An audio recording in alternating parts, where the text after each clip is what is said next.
When I was in Boulder, I met a friend of mine that I hadn't seen for 25 years and asked him what he was up to. And what he's doing is he's founded a company called Rocky Mountain Media Watch. And what they do is they have 150 people who work for them in 150 cities. And once a week, these people make a video cassette off the TV of the evening news, the local evening news hour. And they ship all these tapes to Boulder, and they have rooms full of people watching these things on screens and scoring how much of this hour went to ecological stories, how much went to lost pet stories, how much went to toxic waste stories, how much went to the circuses in town stories. And I said, well, Paul, what is the deal with violence and what's going on? And he said, whoa, it's very simple. We've seen it thousands and thousands of times. In a half-hour show, the most violent part of the show occurs immediately before the longest commercial. And you are brought to this state of adrenal excitement. And I said, well, do people enjoy watching people shot and blown up? And he said, no, you can put electrodes on them and you can tell that it raises anxiety and it raises adrenaline levels.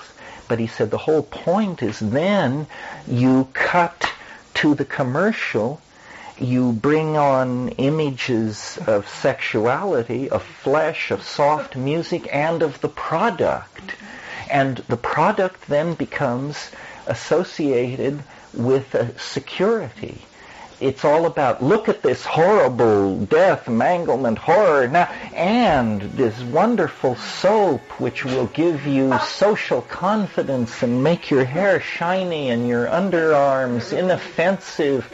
And this game is played 300 or 400 times a night, with monkeys on the receiving end, people who take Ross Perot seriously and fear visits by alien proctologists. That population are, being subject to this hammering stimulus response thing.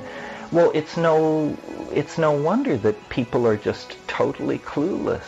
The cultural engines are becoming almost unmanageably dangerous for the unsophisticated. This is what I meant last night when I said there are two kinds of people. There are artists and marks.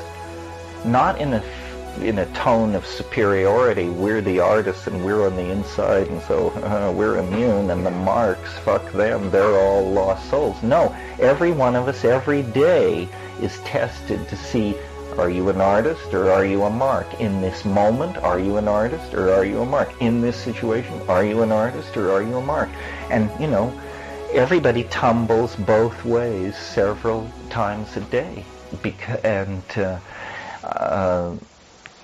I don't know exactly what to do about it. I mean, Joseph Goebbels really turned it loose inside the 20th century. I mean, this has all been developed since the 30s, advertising techniques of behavior modification, ways of insinuating complex messages into people and getting them to respond.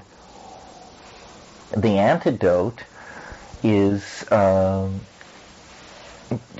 in that environment, you cannot flee from it. You cannot avoid it. What you have to do is produce output into this ocean of competing means. Output and subversion and sophistication. You have to be, I think, very, very... this is no environment for the credulous, the epistemologically naive, those driven by inner imbalances to adoration and belief. I mean, I really believe, I think I said last night, salvation through skepticism, hope through skepticism. because it's too difficult to tell what's going on. The only reliable indicators in this world are feelings and mathematics. And mathematics has been torn from you as an option in the process of infantilization that we're denouncing here. So all you have left are your feelings, 90% of it.